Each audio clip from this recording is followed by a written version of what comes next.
Good evening, everyone, and welcome. We have 2 items on our agenda for tonight. We are holding a preliminary budget of 2023 public hearing, and then we will have a code and zoning update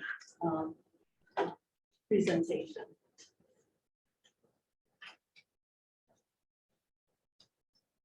So I am opening the public hearing. Notice is here. Oh. She can come up here and sit. Notice is hereby given the preliminary town Canton 2023 budget for the fiscal year beginning January 1, 2023 has been completed and filed in the office of town clerk at 60 Main Street, Canton, New York.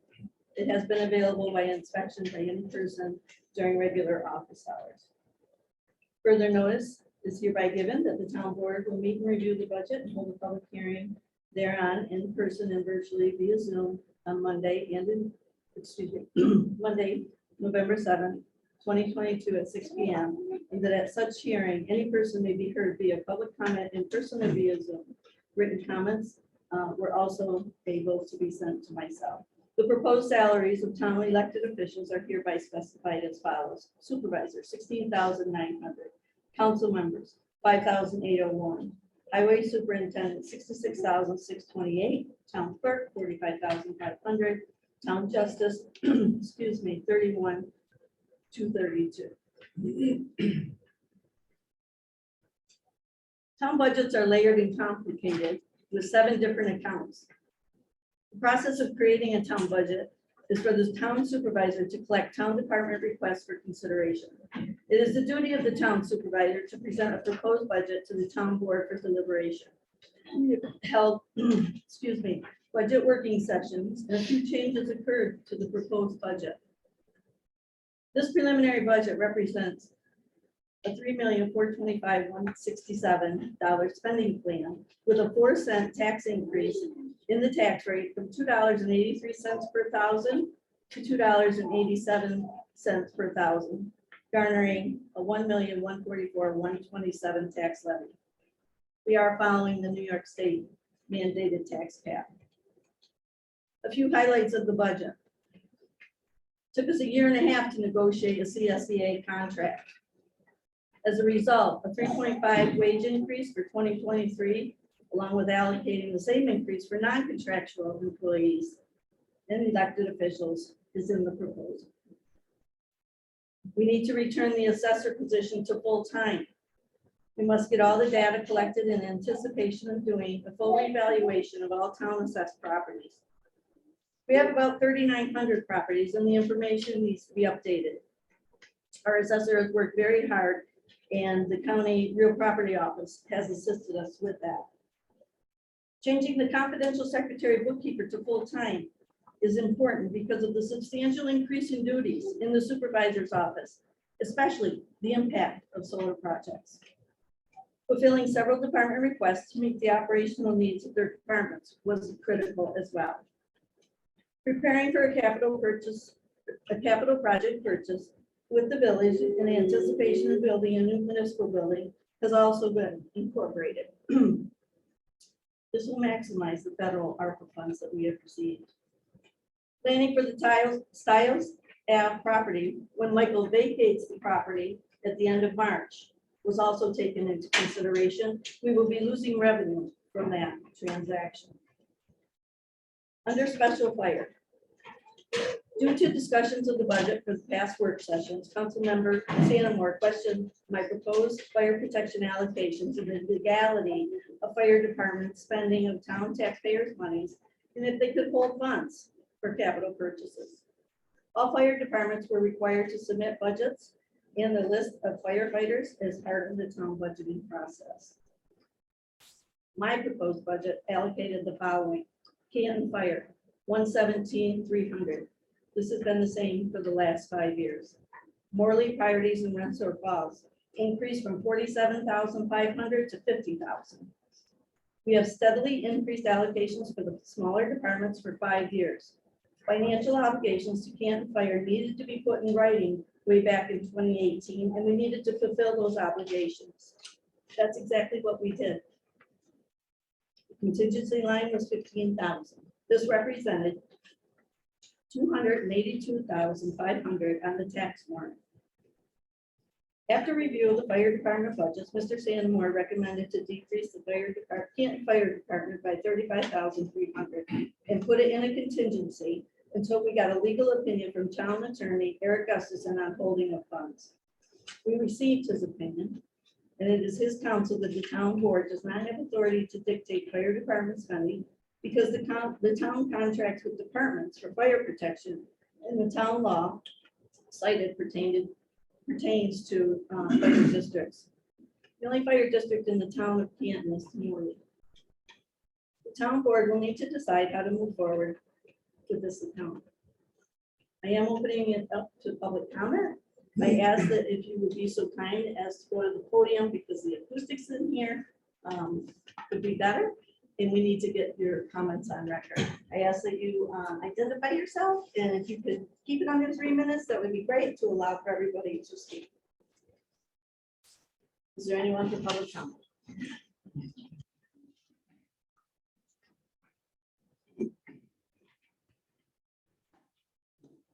My name is Robert Crow, I'm the fire chief in the fire department. I respectfully requesting that you determine the budget line to last 1 week. You did an admirable job of spending the taxpayer funds. Legal question was answered. I have to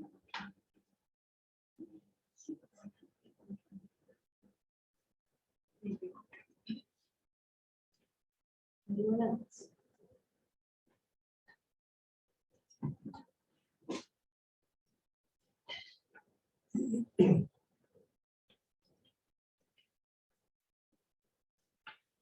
My name is James Blackburn, and I'm the second assistant chief in Hempstead Falls. As I look at the budget, the one thing that stands out to me is that we've got an increase of 4. This 2 is your contingency fund. I don't know exactly what the plans are for the contingency funds, but I would suggest or recommend that you consider how to allocate funds.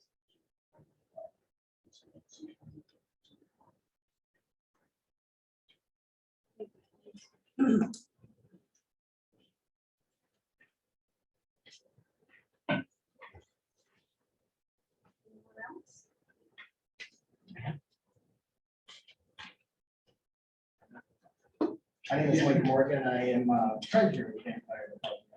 And, was made aware of the budget changes. And I understand the possible concerns and appreciate his looking into this. But I just wanted to let you know that when we were building our budget, we have not asked for an increase or accepted no increase for the last 5 years. But when we just purchased our newest pumper, that we put $300,000 down for that we had saved, that $35,000 is the payment that gets caught. We have $82,000 and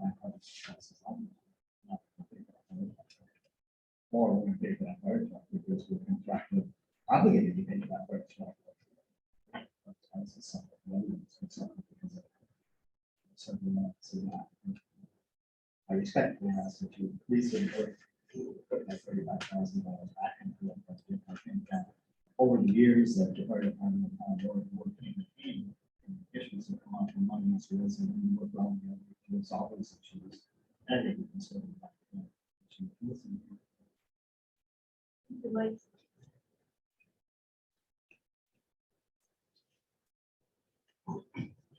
Comment.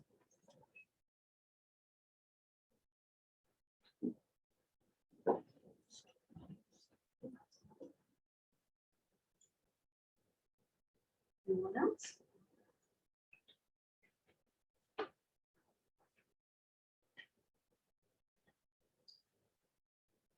Can you tell me who is on Zoom?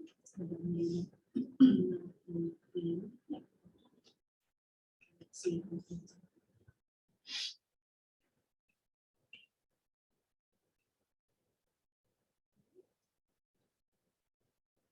Well, if there's no further comment. Motion to close public hearing, is there a second? I'll second. Second to Baxter. Any further comments? All in favor, say aye. Aye. Carried.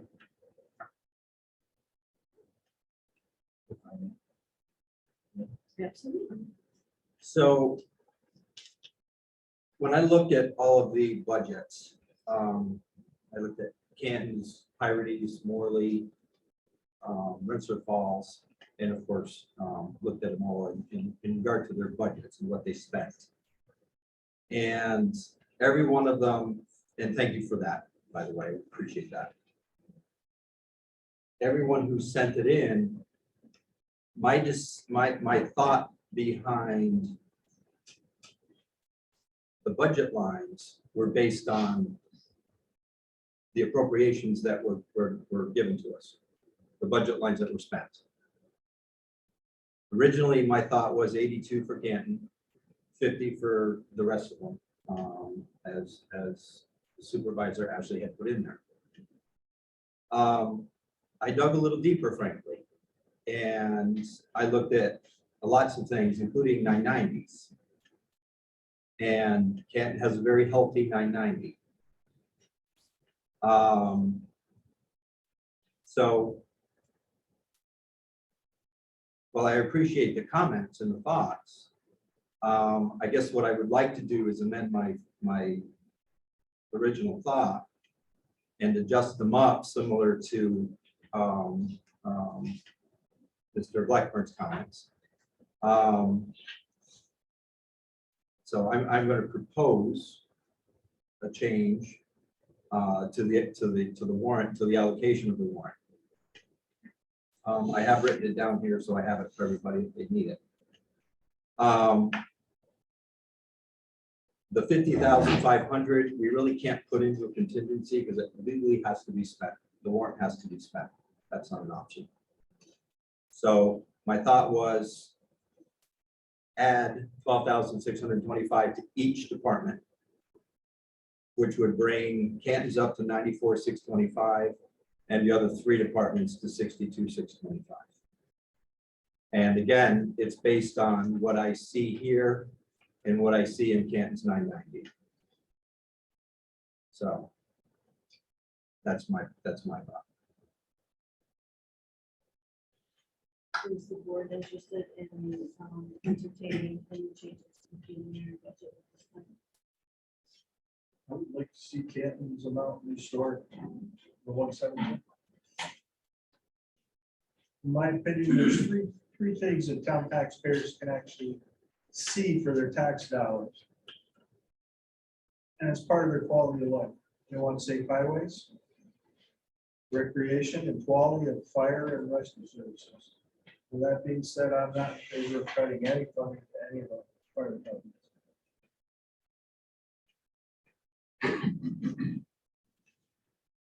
I agree with restoring it back to the original amount. I get that there is some systemic potential inequities over how this has been, how we've gotten to this point over decades.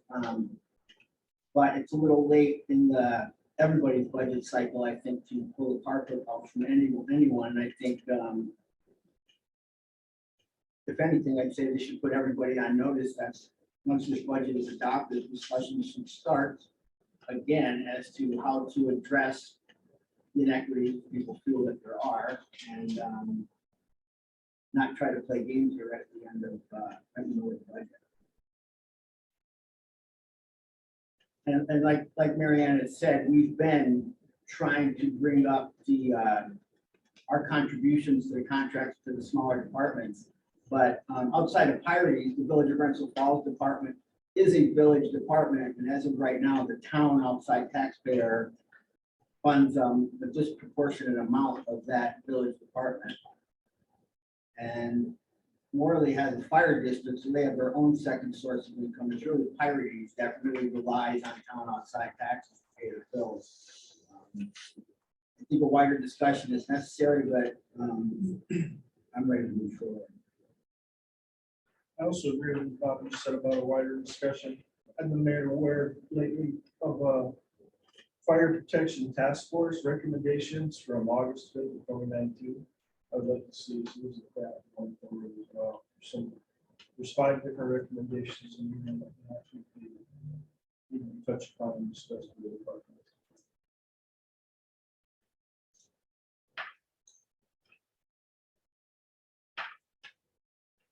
I'm gonna make a formal motion, because in order to change the preliminary budget, we need a formal motion.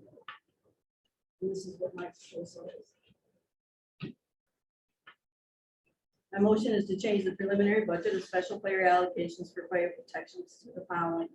Restore Canton Fire Department to my original proposal of 117,300. Increase Coyotes and Rensselaer Falls from 50,000 to 55,067. Increase Morley to 55,066. The total allocation comes to 282,500. And what this does is it takes the money out of a contingency account and reallocates it to the smaller departments. So that is my motion. Is there a second? Second. Take that. I'm opening it up for further discussion or questions.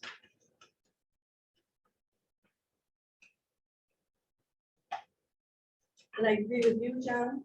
We have to go back to the table. We tried to address the critical issues in 2019 with establishing a task force, getting everybody together. The issues were identified back then. I really don't feel that the current model that we're offering in fire protection is sustainable. I'm constantly hearing about the lack of volunteers. The costs are going up with insurance. The costs are going up with equipment, right? Training. And I think we're at a critical stage. And so I'm not sure if you know, what we're doing now is sustainable with smaller departments. I just don't know. So I believe we need to also go back to table and have those frank discussions.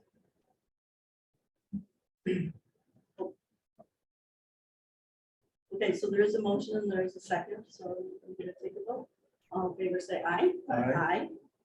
Opposed? No. Abstain? Okay, so this motion passes.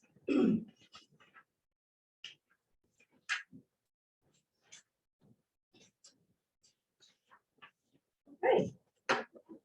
So thank you, everybody, for coming. You're more than welcome to continue with us. We do have a presentation on the code and zoning update. So you're more than welcome to stay. I suggest we wait till 6:30 to start that. Because that's what we're told. Oh, it's 9:30. Yeah. Okay. All right. Look at that. I'm on it. How are you? Good.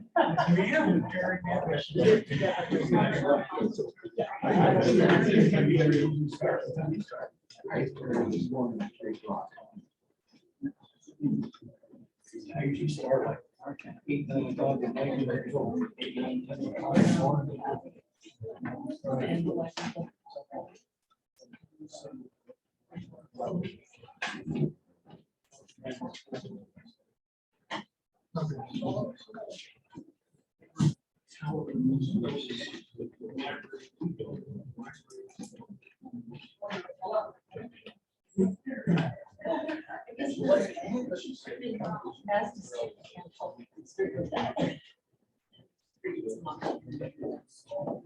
So in terms of where, so I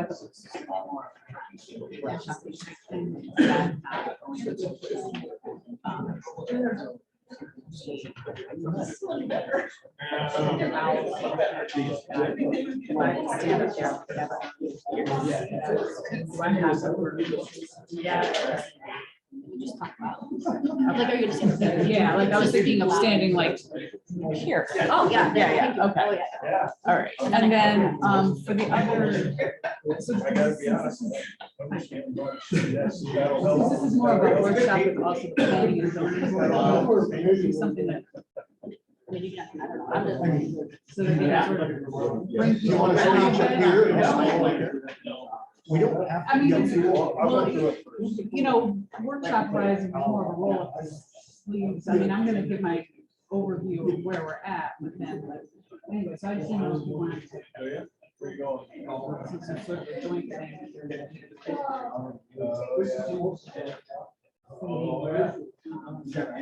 Meaning, My mother was alive. Sometimes she would. Because you got the speaker here, because the speaker here. She's getting.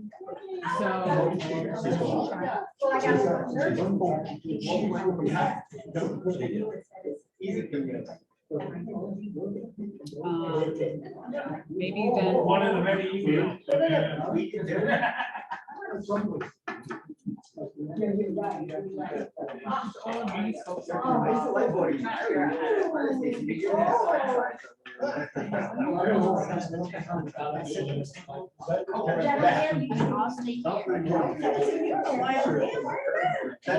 out. I guess I'll just stand here. First time I used it.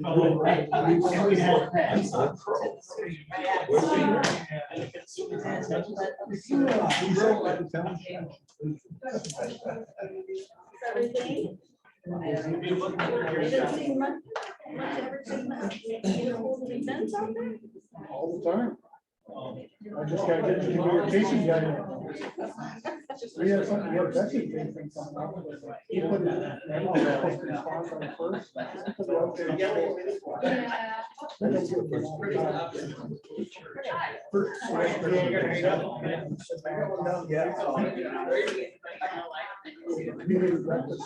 Yeah, there is that.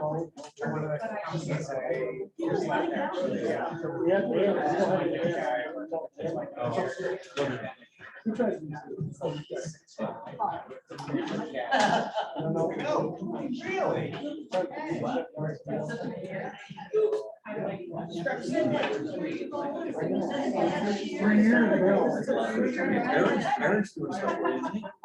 Aaron's doing stuff for you, isn't he? You haven't seen him? Well, he's on vacation now. Aaron Styles. Aaron Styles? Yeah. Yeah. I see him. Yeah, he works. I see him.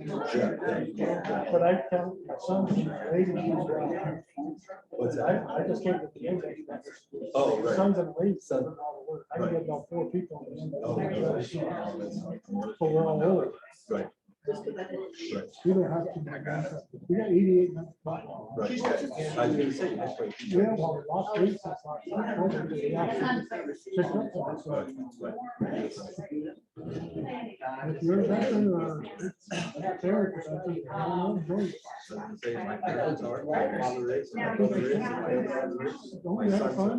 My son's in. So you should have fun. Yeah, yeah. Place to put your hand up.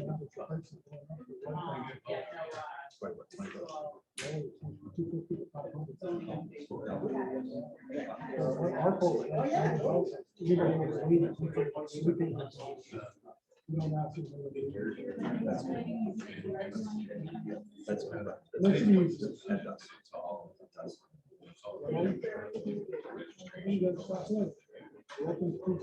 Oh, we're not open to all. It's okay. Yeah, that's, well, what isn't cheap is, what isn't cheap is the other one. So I don't.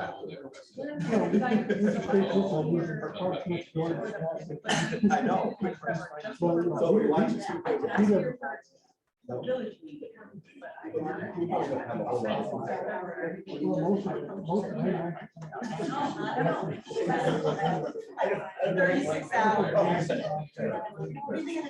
Yeah, it's a lot of working relationship.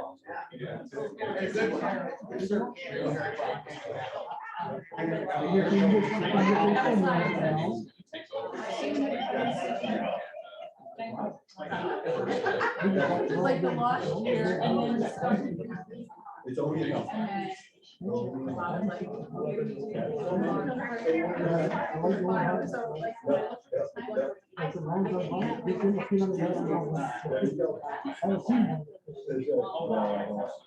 I see all the roads. I did not.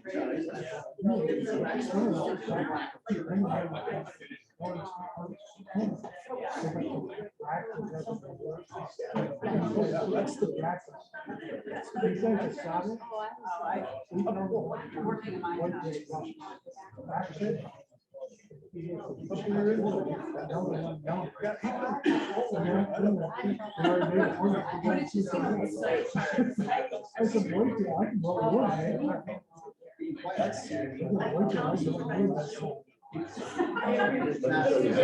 That was part of that equation.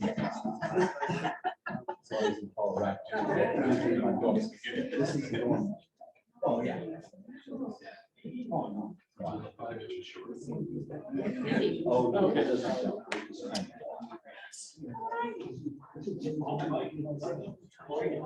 Oh, these guys.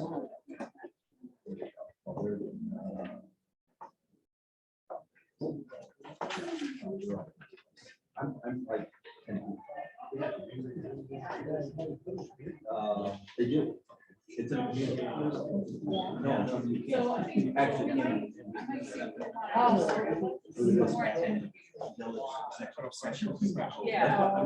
This guy, that's a hard check.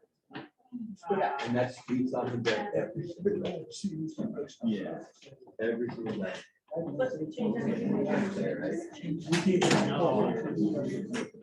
Yeah. They take care of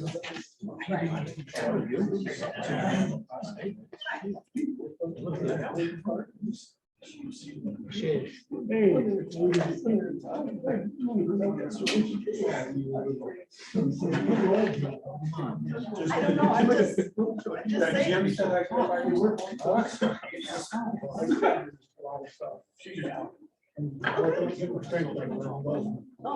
that deer out center. You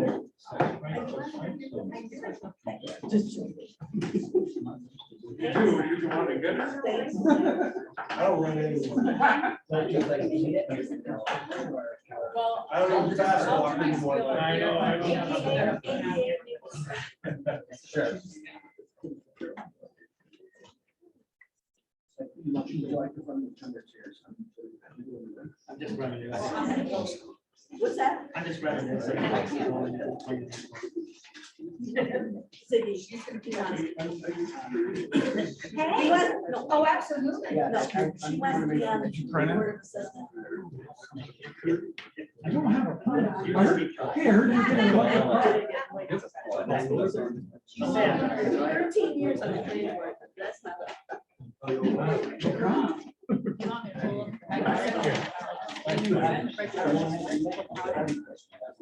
do you need this one? It's just the shade. I think she probably. Well, how does You're okay with that? Yeah. Pretty good. Oh, you can put up whenever. Oh. No. No, I just said he wants. I got the budget here, this will be longer. So I might as well separate. You don't want to go home and cook dinner.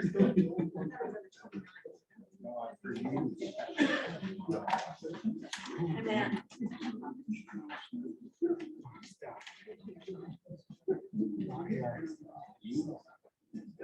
Give it 2 minutes. That would probably help them, yeah. Especially some of the DDA planning board members, for sure. Just make sure.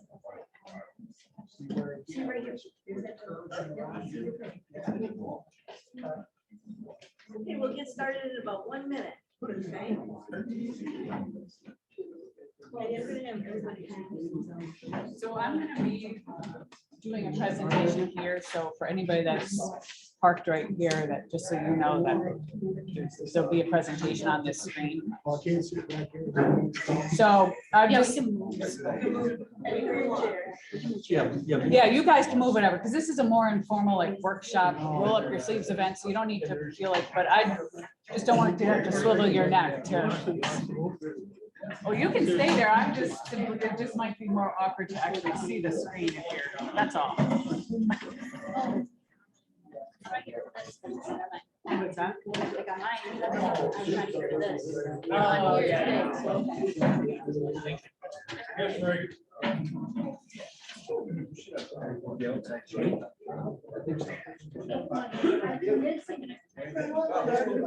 think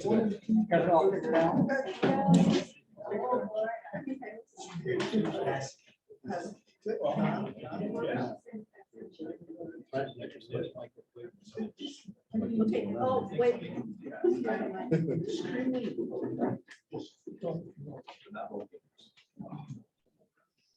Okay, we're ready. Is everybody?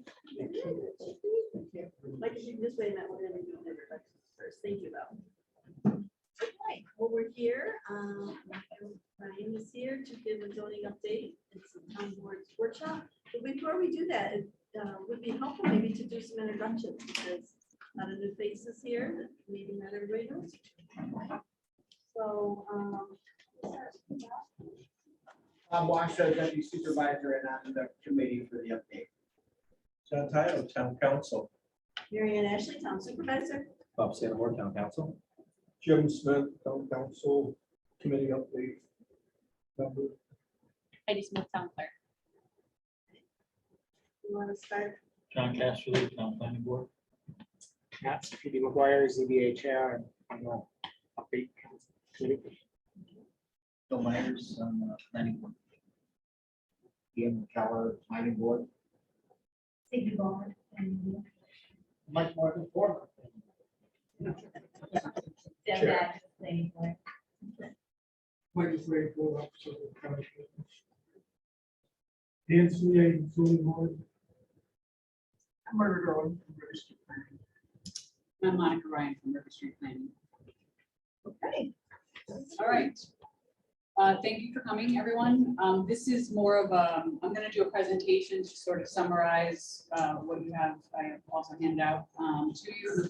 But then it's also a time for more of an informal, just workshop discussion of any initial thoughts you have. Hopefully you've gotten a copy of an underlined draft of the code. We're just finishing up. We wanted to get a meeting in. It seemed like a good time to fit it in. The committee's been working a long time. So you do have a draft I know you have not had in your hands for more than a few days. This sort of kicks off a phase where we get some input from the work that the committee's been doing, and we've been putting together a working draft is now where we're at. This is a good time to get input from the boards to find out if we're missing the mark or if there are things we frankly haven't covered at all that might, warrant including in the code, and just sort of getting a first thought process from you all. You'll have the draft you have will be the working draft for now that you would like some time for you to digest and then get back to the committee with some any questions, concerns that you may have, or additional things you might want us to consider. We have to set a date for when we would want comments back by, but it will be sometime maybe around Thanksgiving. So the draft that you do have, just a couple comments on that. That's an underlined draft, does not include any and all strike throughs. Once you start amending and start trying to line through everything and underline and move things around, strike through and underline becomes pretty much an impossible document to read. So what we've given you is a draft. The things that are underlined are substantive changes or additions. So it may be that we change something that's in your code now, so that the sentiment might be that we made a substantive change, or it could be new language. We did not include everything we lined out or deleted. So that's just a caveat, and sort of says that on the front cover, but when you're looking at it, we did give you an underlined version so that you'll have something to reference to see what has changed. Once you ultimately decide to move forward with a draft, that will be a clean copy. You are ultimately repealing and replacing your existing chapter 70 for a new chapter 70. You're not going to edit into your existing, you'll just swap the two out, and the one you'll actually introduce and be considering would be a clean new language only version. But we understand that sometimes it's hard to know what's new. So we provided that. It's a little cumbersome to read and it's really cumbersome to edit with all the underlining. But so if you see a few formatting things and whatever still to be worked through, again, this is a working draft. I just want to mention that the catalyst for this update was the adoption of the comprehensive plan. And with the adoption of the comprehensive plan comes the responsibility to make sure that the zoning and code supports what you just adopted in a comprehensive.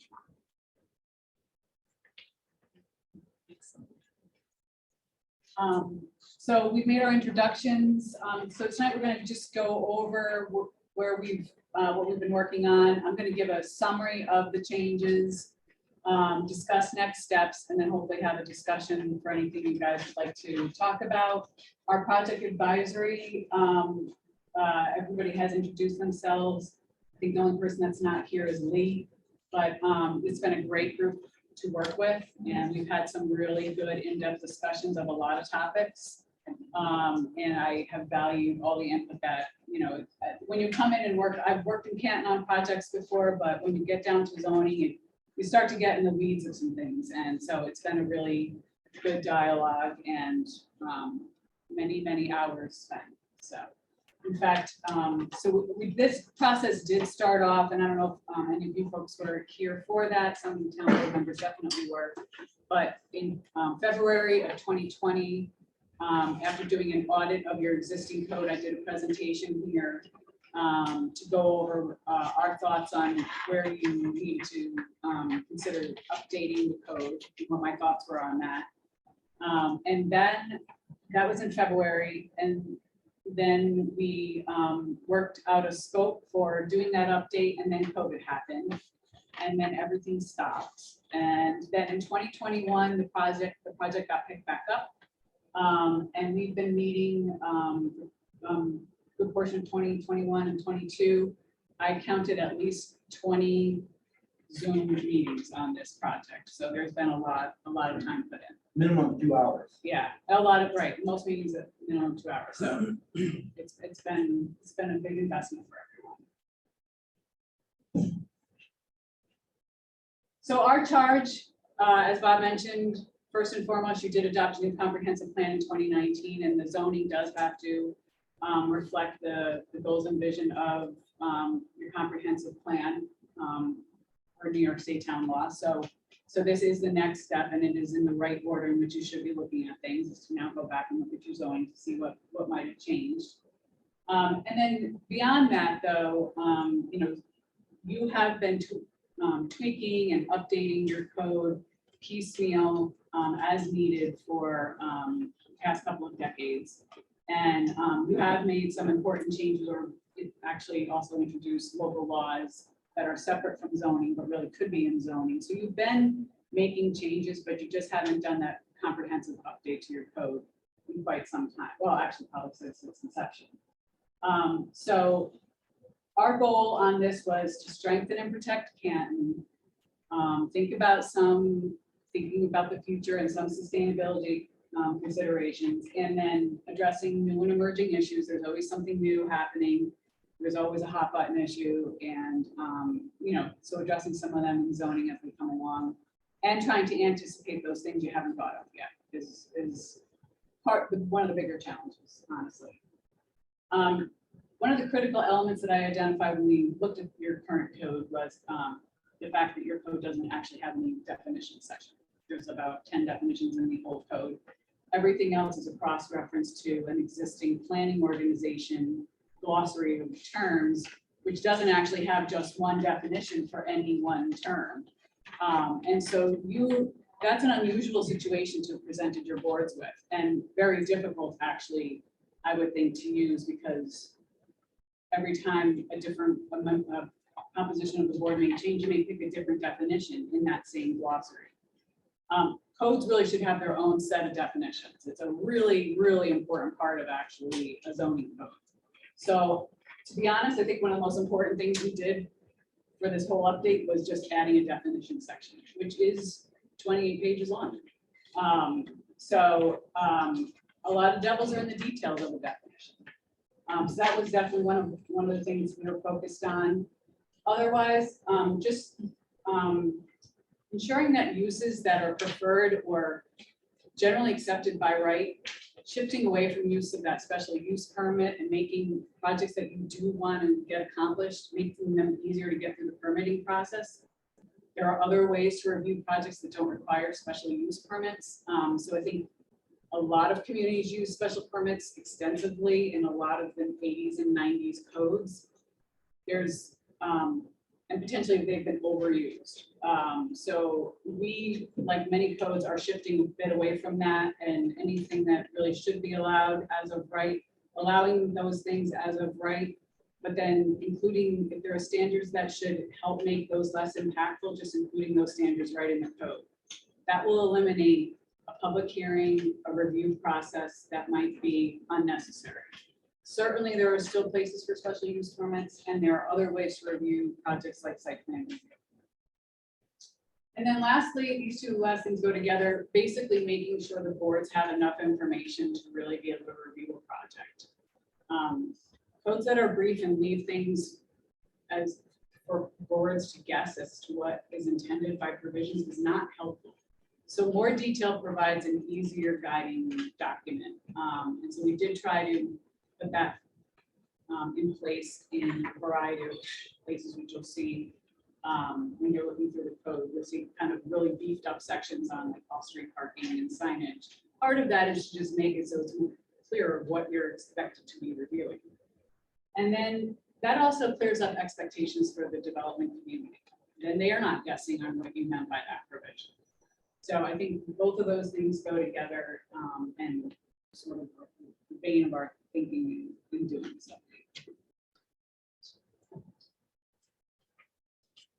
So a couple of structural changes. You have a solar energy local law and a battery energy storage local law, which are separate documents. Right now, they're separate local laws. We have codified them and included them in the zoning update. So you will find that those laws would now be included here.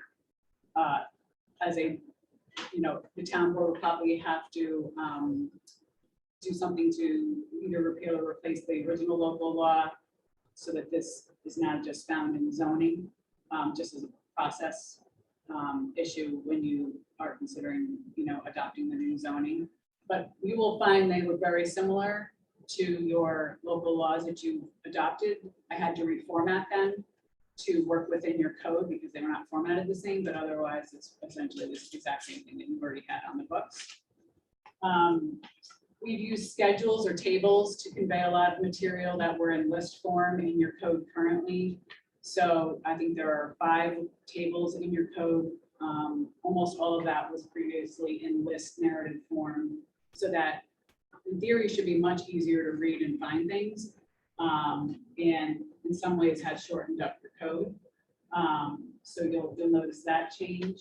I already discussed the definitions being a really important element. That's located at the back of the document, so you can just flip to the back and you'll be able to find essentially set up like a glossary, all of your terms and definitions. And then there's a shift in the flow of the document. So you may find that some provisions that were in some other place are still in your code. We've just moved them to make the document flow better and brought some elements together that were sort of scattered throughout the code. In particular, your second article, beginning of the document, now lays out some of the most basic provisions that would be considered with any review, might have to be considered with any review. Such things as referrals to county planning, which you guys have to do, that's up front now. If a project requires an ag data statement, the planning board would know about, that is upfront, that's a potential consideration. If the boards want to use outside professional consulting services as part of your review, that enabling legislation is right up front in the document now. And then a new piece is a totally new provision is adding, which I work in my town, and we use this in my town, and it's been really effective. But before you can get any new permits through zoning, an applicant would have to be square with the town on all overdue taxes, outstanding fees, and any fines that pertain to the town. We've actually been able to use that a couple of times, pretty much, somebody wants to, commercial business that wants to do an addition to their building, hasn't paid their taxes in 3 years, but has enough money to do an expansion to their business. It's been great to actually finally get those tax bills paid, and it has worked actually really effectively. So I would recommend keeping this provision. It would not apply to, if somebody is rectifying a violation, it states in there that anything that's, related to a project that requires a permit just to correct a violation, that violation correction goes forward. And lastly, we include the public hearing process for any projects that's required. We put that right up front, because otherwise it's stated over and over again in the code how to, what the notification process is for a public hearing. One thing on that we did add is that adjacent property owners would be notified within 100 feet of the property for the project in question. That's a new provision. Currently, your code actually doesn't require any adjacent property notification. Bit unusual, but not unheard of. And in talking to the group, everyone felt it was a good idea to just put that right in the law. That would be something that would be taken care of, I believe, by Mike. So he is aware, and it was actually something that he thought was important. So that would be something taken on by the town staff. I don't recommend giving it to the applicant to deal with, because you ultimately will have more headache dealing with that than just doing it yourself. I have learned that from experience in my time. Next slide. So you guys probably are all aware of this, but anything related to this new code, just to go over grandfathering, any uses, or sorry, I should say, any permits approved prior to the effective date of a new code being adopted would be considered approved, and the project can move forward. It will not impact any of those prior approvals. Legal use is permitted under the existing zoning that might now become a non-conforming use. There are probably going to be a couple of those cases. I'm not sure what they are at the moment, but there might be some of those. Those would be grandfathered if they were legal under your current code. They become non-conforming, they are grandfathered, and that carries with the land. So if you sell a property, sell a business, whatever, sell something that's no longer conforming, that can be bought and stay open, and you are grandfathered. If you are a non-conforming use that wasn't legal and you slid in under the radar, and you weren't legal under your old code, you don't have protections under your current code, and you wouldn't have protections going forward either. If you were a legal non-conforming use under your current code, but you were grandfathered from that one, your grandfathering just continues on under this one as well. Lots of record, so you may have undersized lots. Just as your current code reads, we carry forward the provision that you can build on existing lots of record, even though they may be undersized. So that provision carries forward as long as you can meet the setbacks. So if it doesn't meet the lot width or the minimum lot size, you can still build on those lots.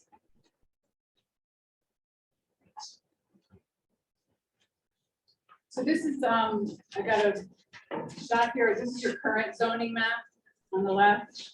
Your new map is on the right. You'll have a copy of that in the documents you have, hopefully. If you do not have color copies, and I can get some color copies sent up to you, but there are changes. You'll notice right off the top that there's all the new purple is actually a new district. That's a new mixed use district that I'll talk about. We did carry over your commercial district on the Route 11 corridor. The purple is a mixed use district, so we'll allow residential and commercial, which covers some of your current just commercial areas. The predominant district remains your rural district. That's in white actually on your current zoning map, and it is in the light green color on the new map. That will remain your main or your most dominant district going forward. But we did also then expand what is called your residential district now. which we've actually changed that somewhat. It's a residential agriculture district, because agriculture is still is widely permitted in that district. But we did increase the footprint considerably of that, and that's the yellow district on the map. There is also a water course protection overlay, because the water courses are so narrow and hard to, we couldn't physically put an overlay on the zoning map that you would pick up. So what we've done is asterisk and mentioned it on the bottom of the map, and then the rivers and creeks that are affected, there are 4. There's a boundary and a description of that boundary in the narrative itself. It was just an impossible thing to, delineate on the zoning map, and no one would pick it out if we did. So that's just something you have to mostly pick up in the narrative. That's the highlights. Oh, and we also maintained your existing hamlet district, which covers Pirates and Morley. That footprint is essentially the same, and the character of that district is the same. But so those are sort of the comparisons of the 2 maps for now. Obviously, this is the waterfront or the wildlife management area. As you can see, that footprint has also been on the 2 maps.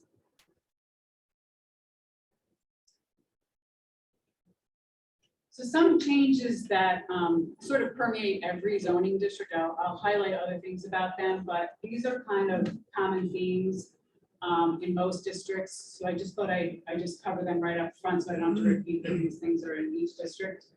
But as I mentioned previously, we did reduce the number of special uses requiring special use permits. Some uses are now just allowed as of right with a site plan review.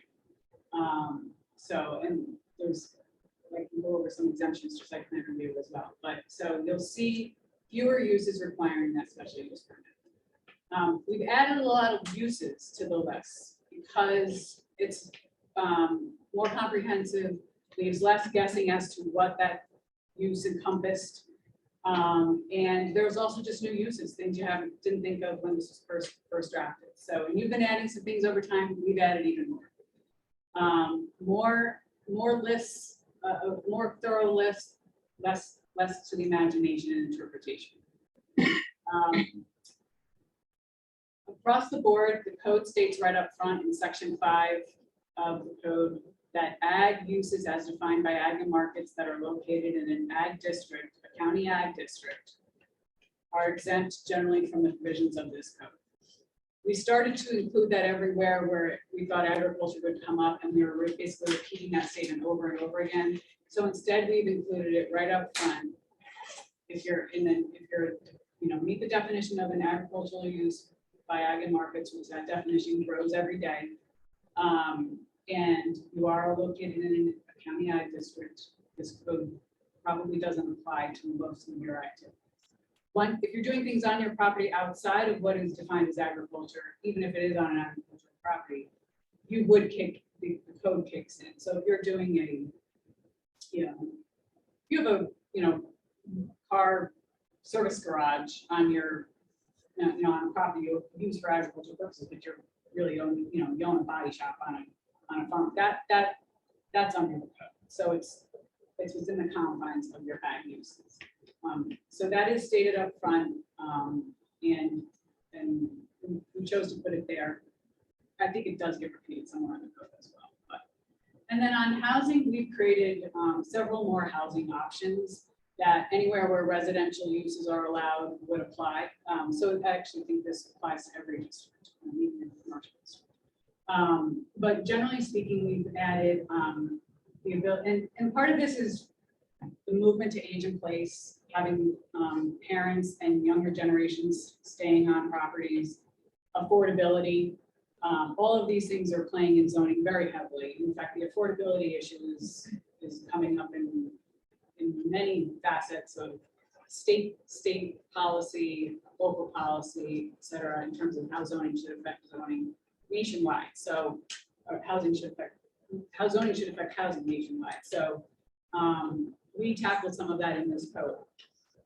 We put in that you could have up to 2 principal dwelling units on a lot if the lot is large enough that it could otherwise have been subdivided into 2 parcels. So if it's in a 1 acre zone and you've got 300 feet of, or 400 feet of road frontage, whatever the road frontage requirement is, you could put 2 single family homes on that lot. Because you've got 4 acres and 300 feet of road frontage, and it's a zone that requires 1 acre and 150 feet of road frontage, for instance. So this will allow you to have 2 principal dwellings on a lot. We also do allow accessory dwellings, which are capped at 800 square feet. So if you have a regular lot that's just like an acre, and you want to have an accessory dwelling unit either in the home or as part of a separate structure, or as its own structure, you can have an accessory dwelling that's up to 800 square feet. And that is, pretty much down the line. And then lastly, with regard to manufactured homes, currently, you cannot have an individual long-term mobile home on a lot in, say, a residential district, or the commercial district. You could have them in the rural district, and I think the hamlet. New York State Affordable Housing Act states that you have to treat manufactured homes that have a HUD seal, so they are official manufactured homes, have to be treated the same as stick-built homes. So you can no longer separate the districts in which they're located. So we did allow manufactured homes in all districts. And we also, after much discussion, allowed tiny homes in all districts as a principal dwelling. Both have to be on foundations treated just like single stick-built homes. So you would have to have a foundation for both types of housing, but they are now allowed in all districts that allow residential. So they just keep that in mind as you're thinking about this. So one of our first tables is the permitted uses schedule. So this is a new table, and you'll see across the top, you'll see the districts, the zoning districts, and the uses are down the side. And so you can compare, you can compare districts, you can look, you can single out a use and say, okay, where is this allowed? And you just go across the table and you'll be able to pick out where can you have a car wash? Well, you can have it, you go across and you see it's just allowed in the commercial district. It's a much easier way to find uses, compare districts, find out where you can cite something.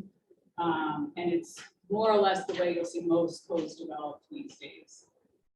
We've also included a list of accessory uses, which is the highlighted, it's at the end of the table.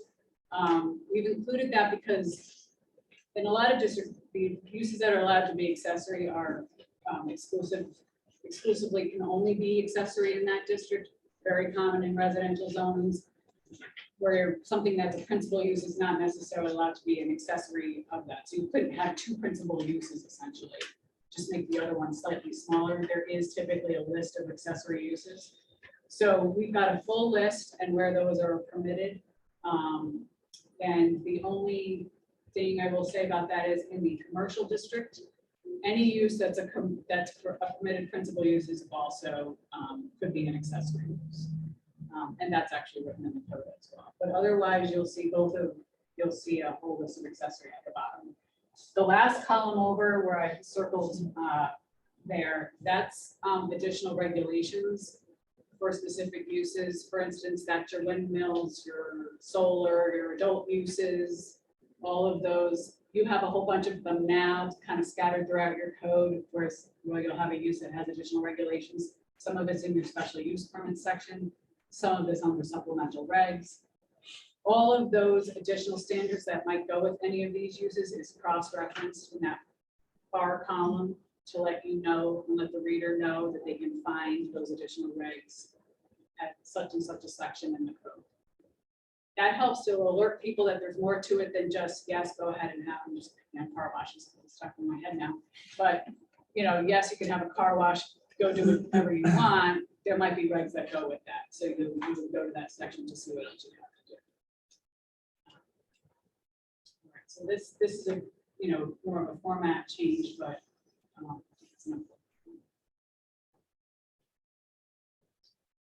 All right, then a quick overview of these districts. So your wildlife management area is currently called the Wildlife Management Area Zone.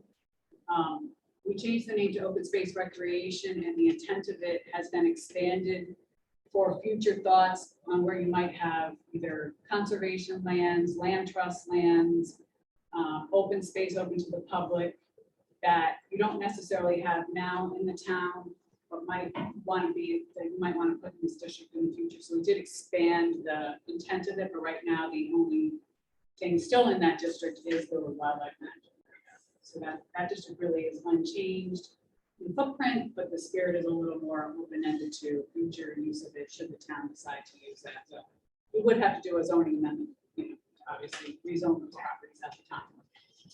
The rural district, which is the largest district that you have, exists today. It's still the largest. A key change is that we changed it to a 2-acre lot minimum size. 1 acre zoning is not really rural, it's suburban. And it doesn't necessarily provide any tangible benefits to maintaining rural character. In fact, it actually could lead to more sprawl, more carving up of just slightly larger lots down your rural roads. It doesn't help to be 1 acre zoning if you're trying to encourage the clustering of subdivisions, to maybe maintain open space on the back and just, you know, cluster homes together, because you're already starting from a place of only requiring 1 acre. It's a really easy number to hit. And it really isn't rural in character. So our thought was to change that to 2 acre, but use the residential agriculture a little more, which is a 1 acre zone. So we've greatly expanded the footprint of the residential agriculture, which allows all agricultural uses. So it doesn't change, you know, the spirit of agriculture at all. But by using that other district as the 1 acre zone, it's more in keeping with what the spirit of residential really is about. So that is a key change. The other thing is you had a small rural business category that was a sort of catch-all definition without a lot of parameters that allowed for some pretty substantial businesses that could pretty much pop up anywhere without necessarily too many considerations for next door neighbors, whether they're residential or agriculture. And so we removed that category, which wasn't well defined anyway, and replaced it with specific uses that are more in keeping with rural commercial, and just included them in the list and allowed them in the district. Because honestly, as somebody reading that, most of what is on Route 11 in the commercial zone, you really could probably put anywhere in its entire in the rural zone. So this seems to, I think this makes more sense. It's more expanded use of home occupations. We allow for an expanded definition of home occupations. Construction yards are often in rural areas, kennels, veterinarians. We allowed microbrew tasting rooms as part of microbreweries, which may or may not be part of agriculture. And small engine repair, motor vehicle garages, a certain size. So, you know, we do allow a lot of the uses you do tend to see in the rural district. We just took out that rural business.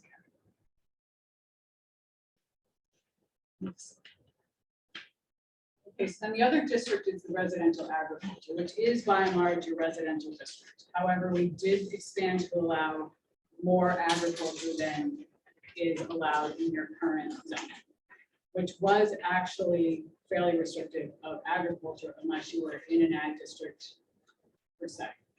This would allow more expansion of agriculture. We did set up standards for personal agriculture, recognizing that not everybody wants to live, you know, if you're in the more designated residential areas, maybe you weren't, you know, looking to live next door to 50 chickens and 12 roosters. So we do have regulations of some of those personal agricultural uses that are an expansion on what you have now. recognizing that there can be compatibility issues. So, so that is a change, and this is still a 1 acre zone as it is today. We didn't change the lot width, so that type of configuration has not changed, but you will see that we've used it, you know, in larger areas around the village of Canton, around the village or hamlet of Pirates, Morley, and a footprint around Rensselaer Falls. So that's sort of that transition out of the smaller scale lots of the hamlets and the villages as you're expanding out. That is where you also see much more of your compatible 1 half acre 1 lot type residential. So we did use that footprint in those locations because it seemed much more fitting. We also do allow senior housing and residential care facilities in your residential zone. They're presently not really in your code period. So those are new uses added. Senior housing can come in a variety of shapes and sizes, but we did feel it was an important thing to start considering and being more open to projects that come forward. So we did allow those as well in the residential zone. Closer to services, if you're closer to the village, makes more sense there than allowing them, you know, all throughout the whole town. Already mentioned manufactured homes, we don't need to cover that. The Hamlet district is more or less intact in terms of lot sizes, lot configurations. It's very similar to your code now. The mixed use element of the hamlets where you have residential community services and small commercial, that's all kept intact. But again, we've got a lot more uses on the table, so it may look a bit different, but the sentiment is all the same. I think the footprint's exactly the same.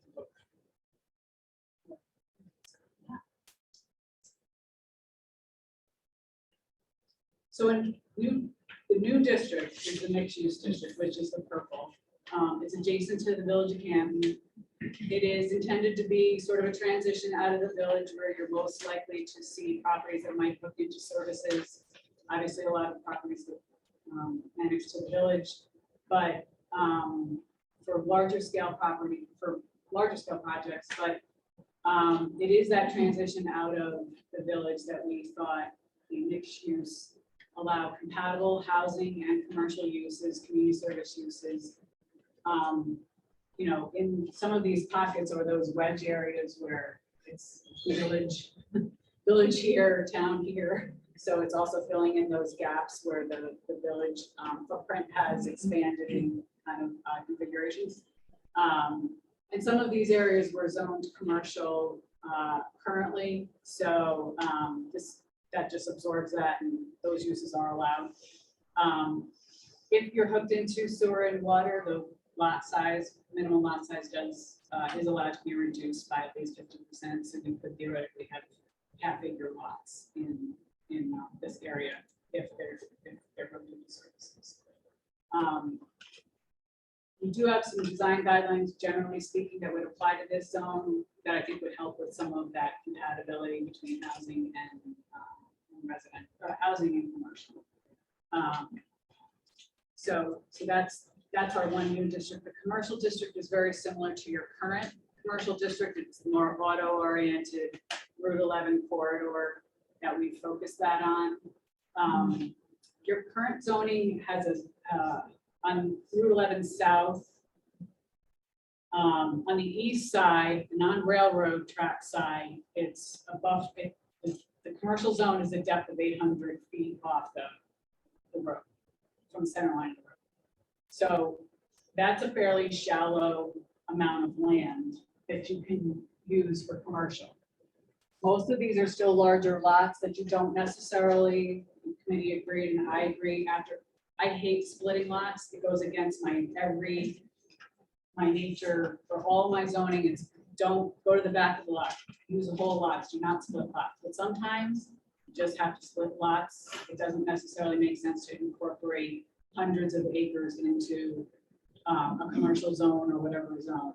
This is one of those cases where I reluctantly agree we should continue to split lots. I actually think I said the opposite back in February of 2020.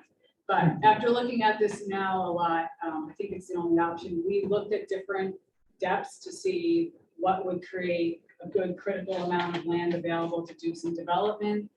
We felt the 800 feet that you have now is a little shallow, quite shallow, so we went to 1,500 feet. And that's so the line on old Route 11 side, from the center line of old Route 11 back is 1,500 feet, and so that is a change to that district. But otherwise, not many changes to that district. Okay, this is a new piece I mentioned earlier. We're gonna have a water forest protection overlay as this is proposed. This affects the shorelines of the Grass River, Oswegatchie, Harrison Creek, and Little River were the four that seemed most relevant. Some of the much smaller creeks, this becomes kind of difficult to work with and enforce. But basically, the idea behind it is, to sort of provide a layer of protection along the shorelines, riparian buffer areas, for both water quality, habitats, and some of these things are required anyway as part of, which Mike can speak to some of this more than myself, but there are requirements, DEC and building code requirements that otherwise affect shorelines anyway. At this point, you can't site septic systems, you can't clear cut. There are definitely some things already in place. This encapsulates some of that. So on one hand, what we're including in this is an allowance for more public recreation, commercial uses such as outfitters that have to do with, canoe and kayak outfitter types. Those uses can be located in the overlay, even if the rest of the district is not a commercial zone. And other uses that are more water enhanced or water dependent uses, docks, outdoor dining, on the waterfront. We understand that there's value to that. So those uses are added and would be allowed in the overlays. On the flip side of that, there are some uses that are generally always environmentally impactful. Bulk storage, fuel storage, junkyards. And there's a small list, but impactful list of uses that generally should not be located within 500 feet of the high water mark of these water bodies, and that list is also included in the overlay. There's a minimum setback for new building construction of 100 feet. You can replace existing buildings, but you cannot build whole new footprints. It's only replacement within 100 feet. And then there are some shoreline protection standards regarding clear cutting and other activities. There are exemptions which we do outline based on folks that have already gotten permits from DEC or Army Corps. So we do recognize that if you've gotten such permits, you may be exempt from this because somebody else has you've already gone through your review process with those entities. And so we do also acknowledge that. But this is a extensive section we should take a look at because it is all new. This is a recommendation in your waterfront plan in both the original and the update, and it's also in keeping with what the village has in their zoning. They have a similar type thing for the stress that's in the village. So this goes together. Planned development districts, this replaces your current planned unit development tool. So you sort of have the tool anyway.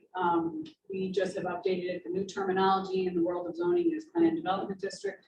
So this will replace that planned unit development tool in the code. We did identify, actually, we do have one existing PUD, which we did include on the zoning map, so that footprint stays in place, but it's really just the parameters of whatever was permitted when that was created, that stays intact. But going forward, new ones, if anybody wanted to do a planned development district, they would follow the new tool. Planned development districts are rezoning. They're usually project specific. They can include multiple properties, multiple property owners, but basically somebody is coming to you with an idea that does not meet the zoning. It might be completely different than what you're zoned for. And you would like to propose, this new idea. It could be It could be a mixed-use development in the middle of the rural zone where you want to create a whole new little, I've literally seen like new hamlet centers where you're going to build from whole cloth, a whole hamlet center. Or it could be senior housing in the rural zone, which is, not, housing development. Where you want different lot sizes, different configurations. There could be a mix of uses. So this basically is a tool that has been sort of morphing over time.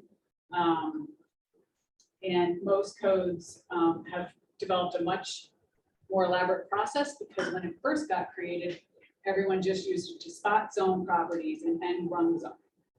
And you could blow a hole in most reviews and there was no details and somebody just basically got a rezoning to do some whatever industrial use in a residential zone. Or you went through the process and never built anything and now it just sits on the house. So there's a whole process now that's meant to correct for that. You do have to come with your ideas very well articulated. It is not just, I'm going to have these uses, I haven't thought out exactly where anything would go or what the density would be. You have to actually come with those details. So it's not for somebody that's just, you can float it, but at some point you're going to have the details to get it done. So that process is laid out. We have created, we've identified 3 types: planned residential, which would be allowed in the rural, residential, agriculture, and mixed use zones. Planned senior community district that also allows for those with disabilities, and so it is age restricted or disability restricted, I suppose you could say, and that's permitted in all districts except the open space and recreation. And then we have a mixed use one, which is allowed in all districts except the open space. The minimum acreage is 10 acres. I think currently you have one type is 10 and one is either silent or fewer. We just made it 10 across the board. The minimum amount of acreage that you would have to be considered. So that's sort of more of an updated tool than a new tool.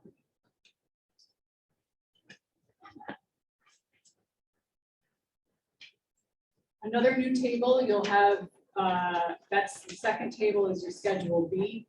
That is the lot development standards. So that's minimum lot size, setbacks, all of those things are currently in narrative and lists in your code. Instead, you will go to this table. Districts are on the left.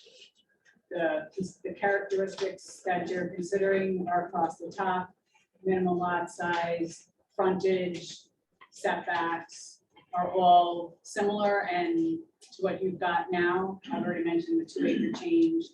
We had a few tweakings to frontage because when we talked about how you're measuring frontage, it's from the center line of the road. Some of the frontage setbacks, I'm sorry, not frontage, but front setbacks were so close to what could be the right of way that you didn't actually have enough land in the setback to actually meet the road right of way that the county, town, or state believe they own and could therefore encroach upon your front yard in the future if you don't set a standard that actually allows for that road right of way plus a little distance before you hit the principal use. So some of those got tweaked slightly more to take into account actually thinking about what the road right of ways are around the community. You don't have a height maximum in your code, which was a really interesting thing to find, because I don't think I've ever seen that. What your height is completely driven by your setbacks, which if you have 100, therefore 100-foot setback, you could build a 100-foot building in Canton's current code. That hasn't burned you, but that could. So what most codes have is just a straight cap on height. It can change by district. So we have a couple of variations. Typical zoning is 35 feet to 2.5 stories for residential and small scale commercial. Getting to 40 to 45 feet for larger scale commercial is typical rural height considerations. If somebody wanted to build something higher, they could seek a variance. I'm sure if it's a great project, we'll grant it. But we did set some height maximums that were more based on just scale of community rather than lot size. And then the last column over is new as well. It's impervious surface. Most codes deal with that these days, between storm events being more severe, dealing with stormwater management, erosion, impervious surface considerations are becoming more and more important in codes. So we did include that as well. For the most part, I don't think it's going to come up much here because you have a lot of land, but in villages and cities, in more densely settled suburban areas, the imperviousness can get chewed up, and then you're looking for how to move that water. And certainly this is becoming more of an issue as we get bigger and larger rain events. So we did include that in the code as well. I think that's about it. Okay, and then one other provision that affects lot sizes is a new tool, clustering. So this would affect probably the way we've written it, major subdivisions. But this allows for somebody who may be seeking to do a whatever 10 lot subdivision, 5 lot subdivision, anything that's over 4 lots. If they were willing to set aside at least 40% of their land for open space or for a recreational, public access recreational component, that they, and as part of the 40% of land, if they set aside at least 40% of their parcel, they could seek a clustered, reduced size lot configuration for that subdivision. So you'll hear the term, you may know the term conservation design subdivision, that's the same thing. So instead of having all of the two acre lots all carved up and, you know, using up every ounce of, say, a 20 acre parcel, you would instead cluster them along the roads, leaving swaths of open space and wildlife corridors, what have you. And that both cuts down on infrastructure costs for the developer, but does allow you to keep, obviously, more open space. So there is benefit to both. We have used this in my town twice now. It does work. This is not an elaborate version of this tool. You can get really in the weeds on in terms of what are the buildable land areas, what resource, you know, what's. We tried to keep it pretty simple, but basically you would figure out how many lots you could create under a traditional subdivision. If it's 2 acre lots, how would those fit? Figure out how many lots you could have gotten out of a normal subdivision based on your zoning in that district. And then that number of lots can still potentially be created, but at smaller lot sizes, smaller lot widths, et cetera, to make that configuration, maybe using more flag lots, however you need to do it, to cluster them down. With that said, at least 40% of the land has to be set aside in a conservation easement or deeded to, you know, deeded easement, deeded conservation, given to a land trust, or it can be offered to the town or, you know, another public entity.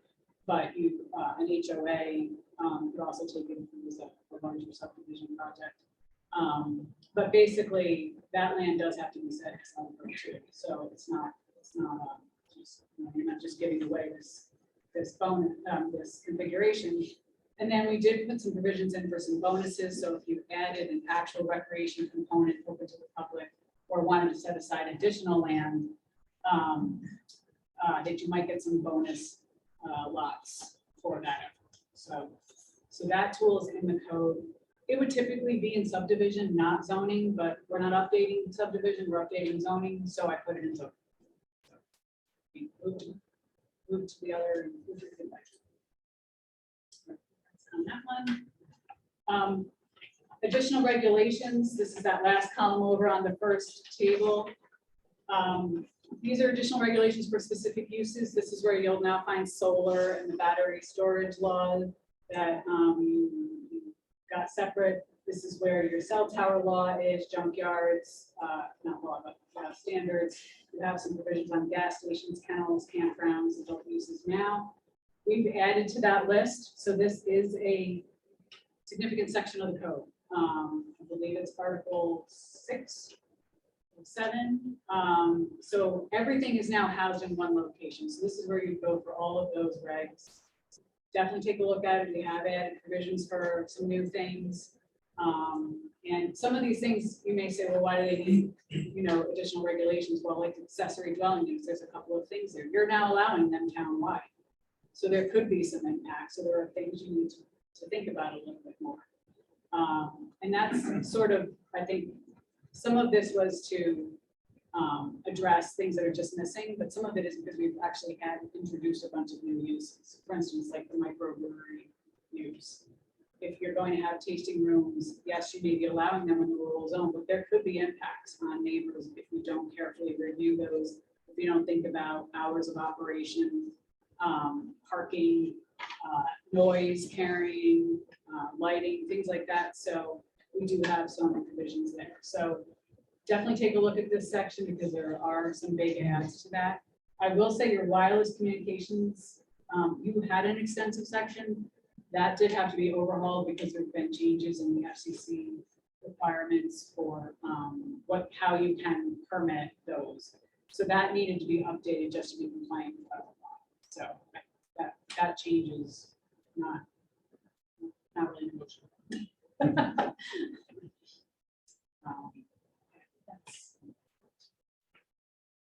Signage also did a fairly significant overhaul. We did add definitions at the end of the code. They're not built into the section, they're at the end. Signs were not defined, types of signs. So a lot of room for interpretation there in the current code. We added some illustrations as well, just to make it easier to understand different types of signs. There was no definition of how you calculate a sign, so we added that. So those were just some sort of basic parameters that needed to be set that aren't in the current code. We also, the temporary sign section, which is a common section in every code, did need to be updated to reflect. Signs are very tricky from a freedom of speech issue standpoint. You really need to treat all signs forgetting who's putting them up and what they say. So you only dictate time, place, and location. That's what you have to think about. With temporary signs, that gets even harder. So that section had to be overhauled just to remove that, for real estate agent wants that kind of a sign, they can, do this. And somebody else wants to do political signs, that's a different standard. No, temporary signs have to all be treated the same. So we've updated that to be more reflective of legal considerations. Which means we had to cut down on thinking about each sign individually.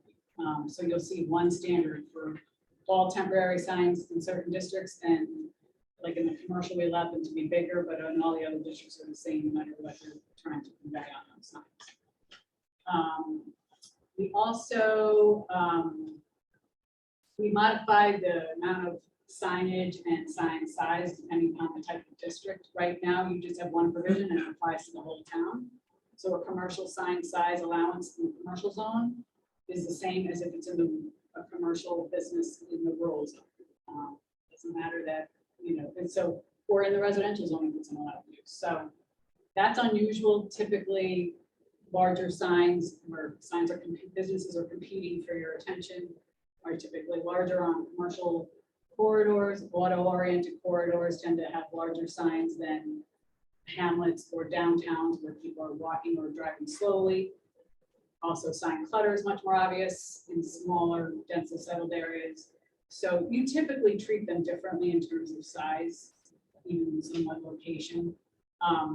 So there's not a lot of distinction here, but the commercial zone is essentially treated differently than the others. There's a lot of it. So we did separate that, and I'll show you, there's a schedule on the next table on that. And then you allow more than one freestanding sign on a property. I've actually never seen that. Usually it's one freestanding sign. You can have multiple businesses advertised, but it's one big sign. Pretty unusual to allow more than one, so I recommended taking that out. And then we amended the digital sign, electronic message center sign provisions that you have now a little bit to reduce the brightness, get rid of some of the ability to, well, actually, it doesn't necessarily allow this anyway, but we modified things on brightness, size, and some other things to just make the use of them a little more compatible with neighbors that might be around and such things. And then we brought in some things like feather flags, which weren't contemplated when, you know, you did your signs 20 years ago. So we have provisions on them as well. Go to the next slide.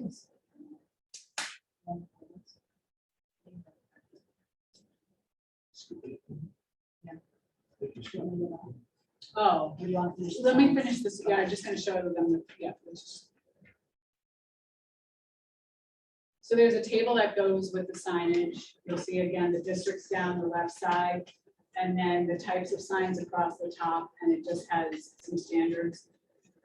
There's not that much difference for a lot of these. Mixed use in the hamlet have very similar standards.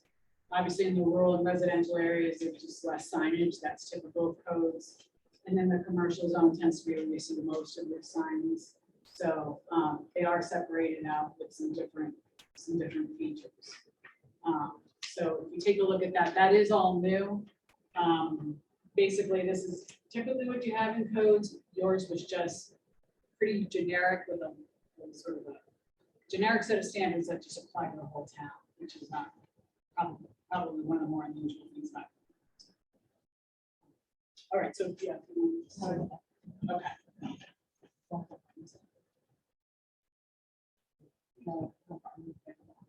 Oh, but errors. Okay, so it's we, yes. Sorry about that. We do have a very simple set of design guidelines for non-residential uses in the commercial zone, mixed use zone, and hamlet, where basically where there are commercial uses, more extensive commercial uses, and then like multifamily buildings. Most of this is guidance, not mandatory, but in ag, single and two family homes are all exempt. And so if they're located in those districts, this does not apply to them. But most codes at this point do provide some guidance to planning boards and building inspectors and the development community on building design for new construction. What we've balanced here is a set of standards that are fairly basic, but just gives everybody a little bit to think about when you're reviewing projects. It's things like scale and compatibility, making sure there's windows on front-facing facades that are on the street. Blank walls on the back are fine.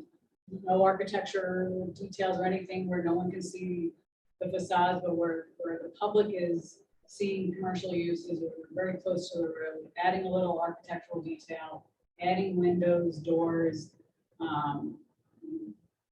entranceway, roof pitches, changes in roof pitch throughout the building. Little details like that can make a big difference. For commercial uses that are formula retail, they all have good versions of what they are proposing. They may not show that to you the first time because they want to do a cheaper version.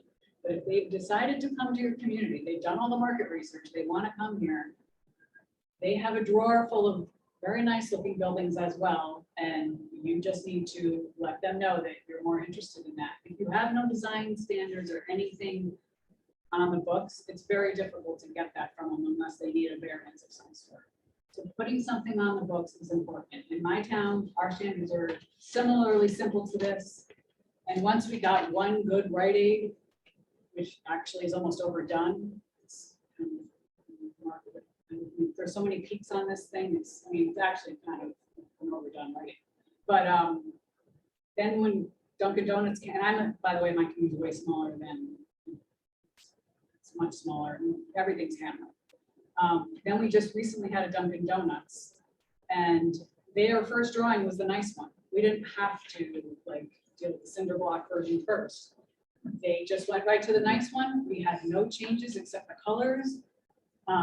We spent a long time on other things like circulation for the drive. So there was a lot of things that needed a lot of consideration, but it was never the building. We just came in with the good version the first time.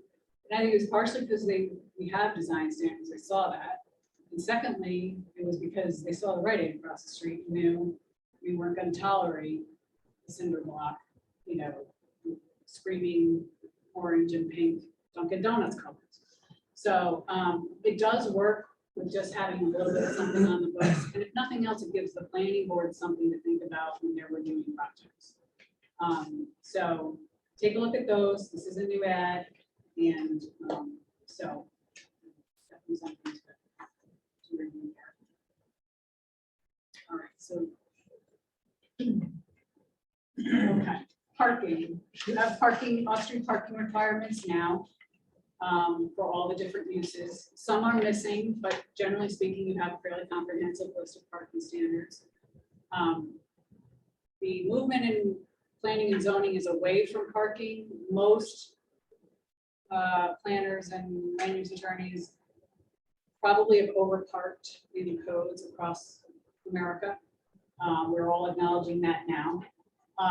So most code updates are scaling back the required amount of off-street parking because A, it's not ever filled.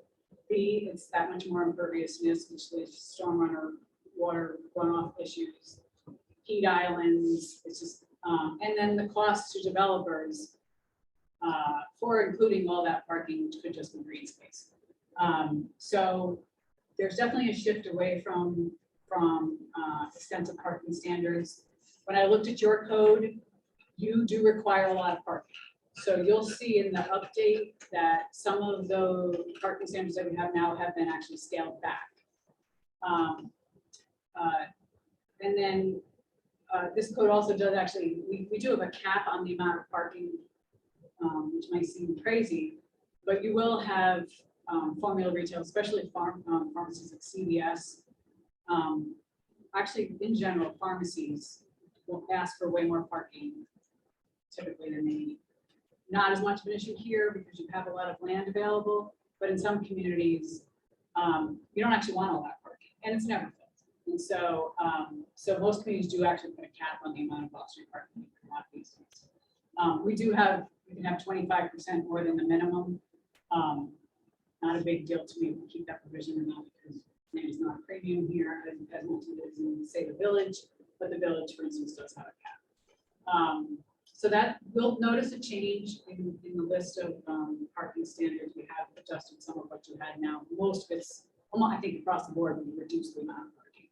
We did add all the uses in your table, so you know, the list is a lot longer now, but there are parking provisions for everything. We also added some guidance on, like for instance, your current code gives you the size of a parking stall space. Each space has a certain size, which is the standard across the globe.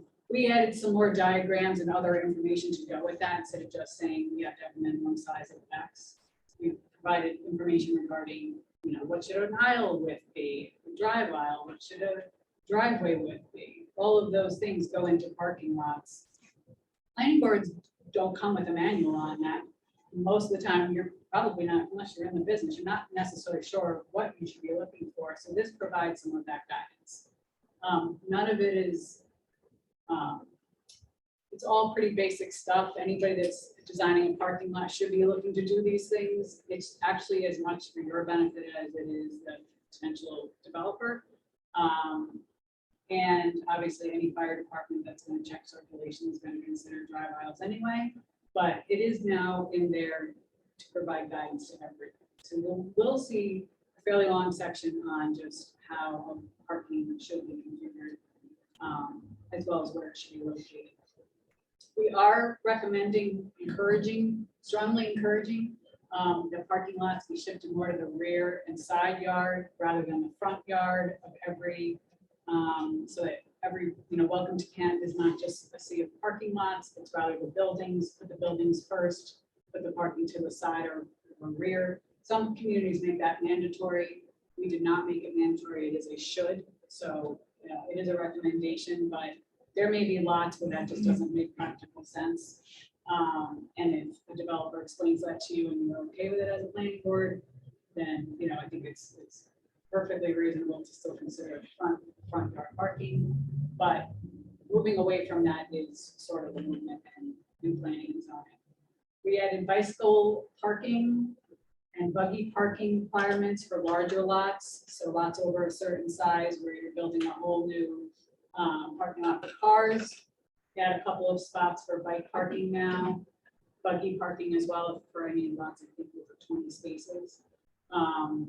EV charging stations are also included for, I think, lots over 20 spaces. So once you're getting to those larger lots, if it's a new business, these are some of the things that we included to consider, especially on Route 11, where the village has also, by the way, happens to these things. So anywhere in the village where we're building, the standards are also there. So as you're heading out of the village, this would all be consistent.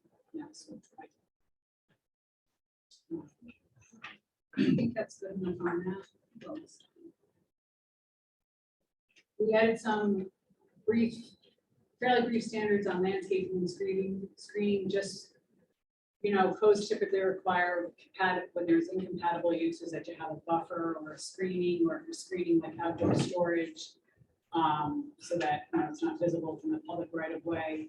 A lot of codes put that screening standard in place with no actual, well, what does that mean? So we do use that landscape and buffering standard for compatibility between certain types of uses. Those uses that require it, it's stated right in the code, and then there's a cross-reference to this. And there'll be a couple of planting options in terms of how you can meet that requirement.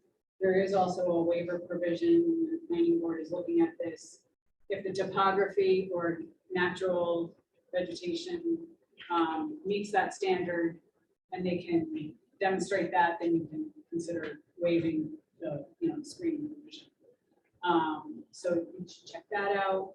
And we also have a lighting requirements to prevent light pollution between properties, full cutoff lighting, the new bulbs, new LED lights. Everything is much brighter. This is becoming more and more of an issue, despite the fact that efficiencies are up. We do have some parameters in here for how you should consider, or what is considered light trespass onto neighboring properties. It provides something for the code enforcement officer to work with when there are disputes between neighbors, which happens. I can read probably 5 instances in the past 2 years in my town alone. So having that parameter of what constitutes light pollution does help code enforcement decide whether or not it's actually a nuisance or not. So, so there are some provisions on that.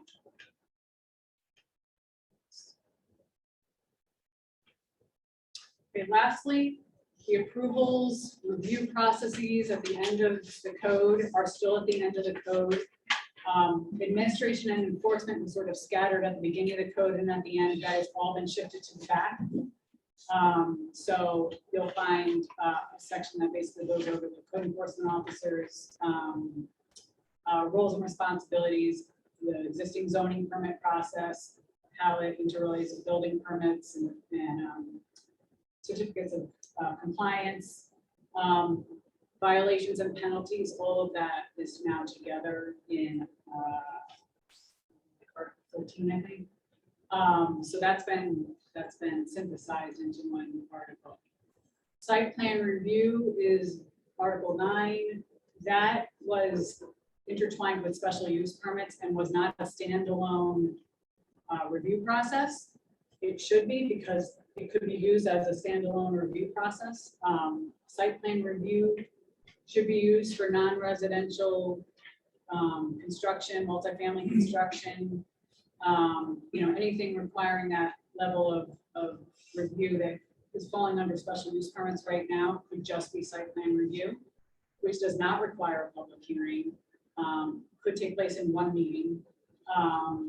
So what I've recommended is having one article on site plan review, a separate article on special use permits.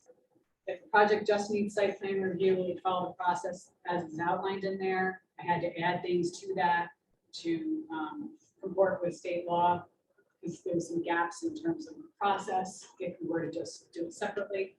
And then the special use permit section, which your process more or less spells out that properly, is its own article, and that's in the next one, like Article 10. And so those can be together or they can be done separately. So you'll see that's why they've been separated. The big difference on special, so site plan review basically just needed a lot of information added to it because you just didn't have it. A lot of it follows state law. You can't hold a public hearing as a planning board. You do not have to. It's discretionary. We left it as a discretionary provision in your code, but it is in there now. And then for special use permits, the only real important thing that needed to be added was that you don't currently have the criteria for evaluating impacts on projects. That should be in your code because without it, you really can't tie back why you're potentially saying no or putting conditions on a project or any of those things. Without the criteria in your code, you're legally in pretty unsound territory if you would ever deny a special use permit on, say, noise impacts or something. If you don't have in your code that noise impacts are something to consider, you can't then say, you can't deny on something you haven't highlighted. So I added the state criteria. It's similar to the state criteria that they've recommended in town law. It's a very similar set of criteria that is now in your code so that when you're reviewing the special use permits, you do have that proper tie back and when you should use that. So if you're gonna, condition approval with only allowing so many, if it's an event barn, we're going to cap the number of people at 200 cars, 200 people, or X number of cars, and all of that's because of traffic impacts on local roads. Now you can tie back the conditions, whereas you just say, and we just don't want there to be more than 200 people without having this criteria to say it's tied to traffic impact or noise. And they want to appeal your decision, you probably lose. Courts have been denying a lot of these things in favor of control courts. That's an important.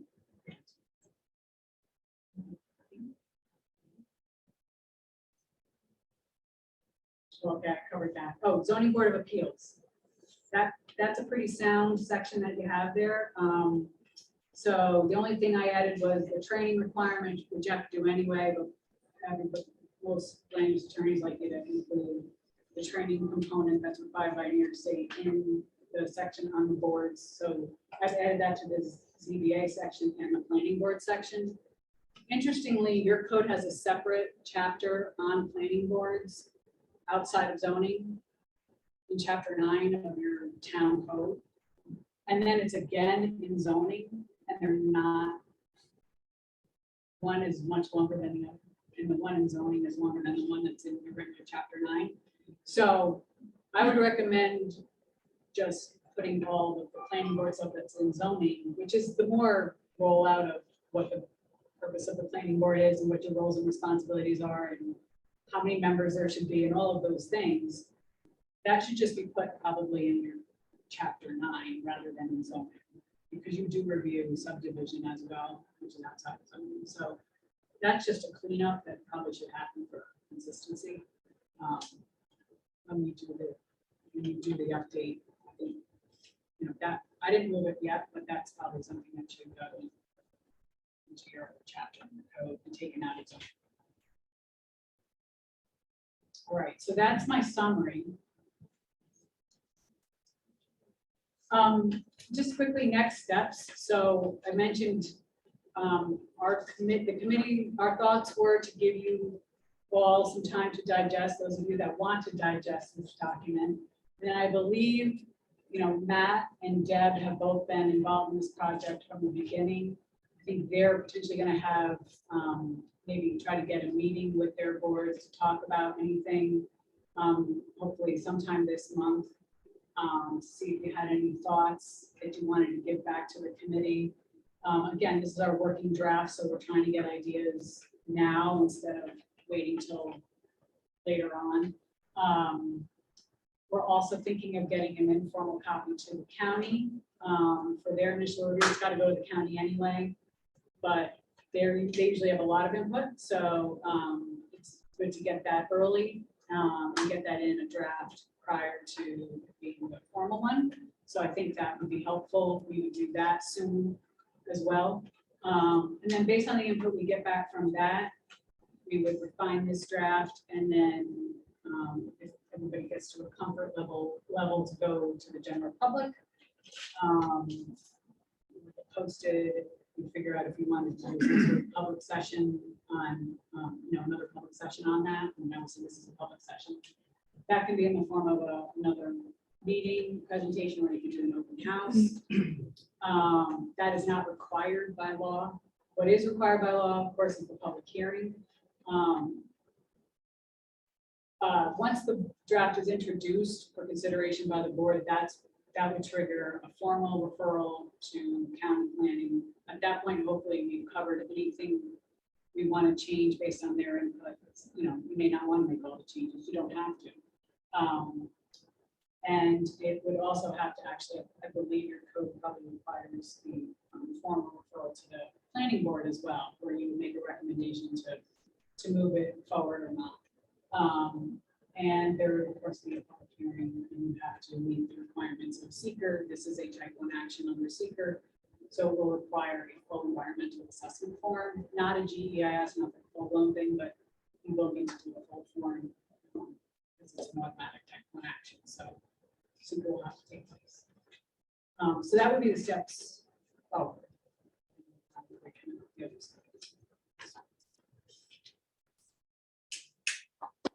That is it. I didn't cover. And cannabis. Yeah, two things. Cannabis. I didn't highlight because so we've treated cannabis. So the quick and dirty on that is, and you guys probably all know this, is that the only things that you could opt out of were on-site consumption and retail. You did not opt out on either, right? So anything that's growing is agriculture. Processing is manufacturing. Warehousing is warehousing.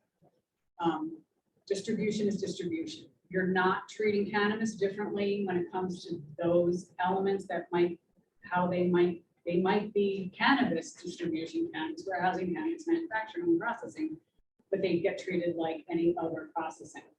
You can't, New York State is saying that, not just me. So you will not need to put them separately on the table because you can't treat them differently. Retail and on-site consumption, you could treat differently if you would like. They don't have that same distinction. We didn't. So and there are no licenses, by the way, that have been approved yet for cannabis. I just got the latest update last Wednesday. They're still working through how they're going to be regulated. It will be very similar, it looks like, to how liquor licenses. It seems to be it's going to follow the same process in terms of liquor licenses for retail. They can't be within 200 feet of a house of worship, 500 feet at least of a school. There's signage limitations, very strict signage limitations, actually. So all of those things are still being worked through at the state level. The regulations have not come out. So you're somewhat limited in knowing what the state's going to say about these uses anyway, in terms of, especially, the retail components, most people are more concerned about. So we don't have a lot to go on, other than the 200 feet from schools we do, or 200 feet from churches and 500 feet from schools. That's in the law that was enacted originally. So that's why we know that's the deal.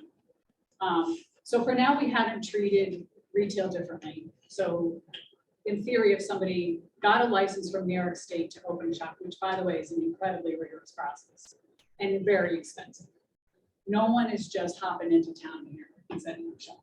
It is going to be people that really have their acts together.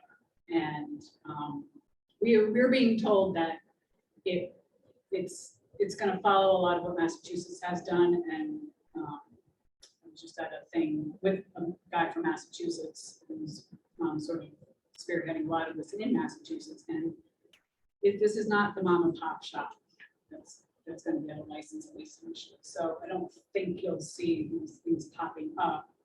Obviously, the initial ones will be magnets. And there probably are parking considerations and some things that will be at first an impact, and then will dissipate as everyone settles down. But we don't have a lot to go on there for now. So right now, cannabis is treated the same as any other retail use. We didn't separate it out. That can be separated out. There are definitions for those things. It would be a lot easier to do that if we knew what else the state was going to say. But for now, we have been silent on that. If you would like us to include them and treat them separately, we can. But those are the only types of things related to cannabis we can, is retail and on-site consumption, establishment locations. That's what I know on that. And that's why we treated it as we. I don't know if there's any other like hot topic issues that, and I knew that was one of the things to mention. Well, this is certainly a comprehensive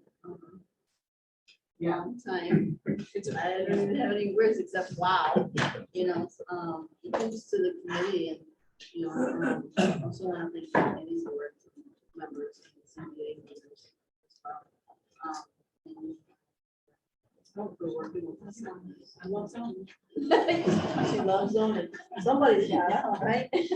Does anybody want to It's add? a good puzzle. It's a puzzle. Zoning's a puzzle. Every community is different. Yeah? I Yes, just Deb. want to say that I've worked in the old zoning law for many years, and I've always done the cumbersome. I found like information difficult to find in the old law. And as you said, the definitions are missing, and when you have an attorney saying, well, you should know that, you're on this board, you should really know what those definitions are. But we didn't have access to the definitions. Yeah, I don't actually honestly know how you guys have used that. So it was really, really hard. So this new plan, I think is comprehensive. It's easy to understand. I love the tables. It's up to date. It follows our comprehensive plan, and the flow is beautiful. So thank you. Thank you so much. You know, It's really nice. So I know you'll probably have some fine tweaking. Oh, yeah, I'm sure you will. But this I know is that would be a so little nice. scary if you don't.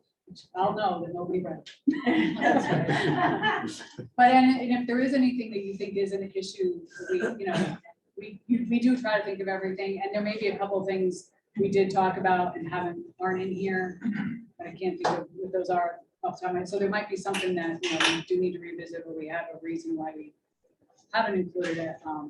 But definitely, board members like Matt and Deb know what you have on things, and we do want to get this as close as right before we roll it out for formal review, because if you end up making a lot of changes to coming off of like a public hearing, for instance, you have to start over with something, do another public hearing, potentially send it back to the county. It can be, you want to get this as close to what you are comfortable with as possible before you get to introduction. So this is, I like this process. I think it has worked well in other communities. I've honestly had very few codes need a lot of update or changes once you get to introduction. And I think it's just learning where you can, how you can work out some of the kinks before it hits the streets, so to speak. we want, oh, go ahead. Does this parallel pretty well with villages? We did try to parallel as much as possible, especially where it dovetails with village boundary lines. So we were very sensitive to that. Definitions wise, I had that conversation and I said, how much of this do you want to work with the village, so like the definition section. We'll also use the sheriff code enforcement officer as well.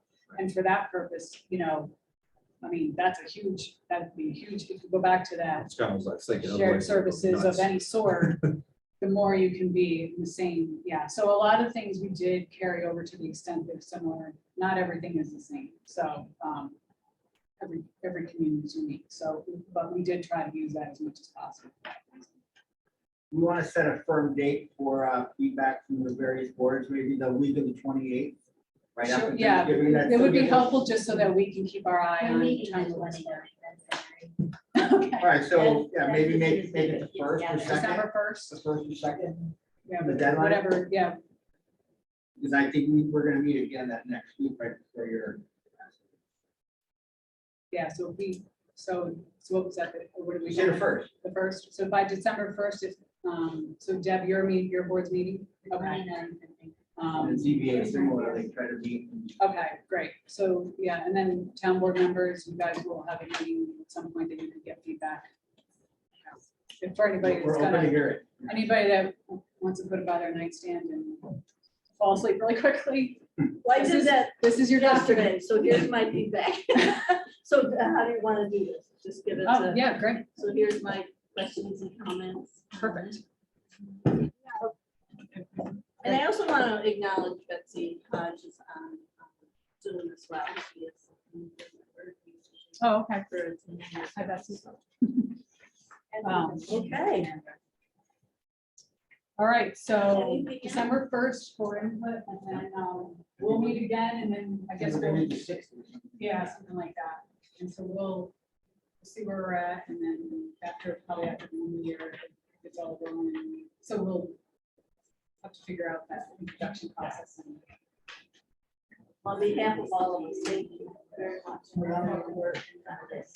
We were talking how it started way before COVID and then COVID. yeah, Yeah, it's been a long, it's been a long haul. I actually had to think back to. So we're in February 25th. Thanks, Okay, everyone. anything else? Very good. Thanks, Paul. Okay, so I need a motion to adjourn. Oh my God. Moved by Bob Seymour. Second by Bob Washington. All in favor, say aye. All right. Yeah. Head back tonight. Oh, yeah.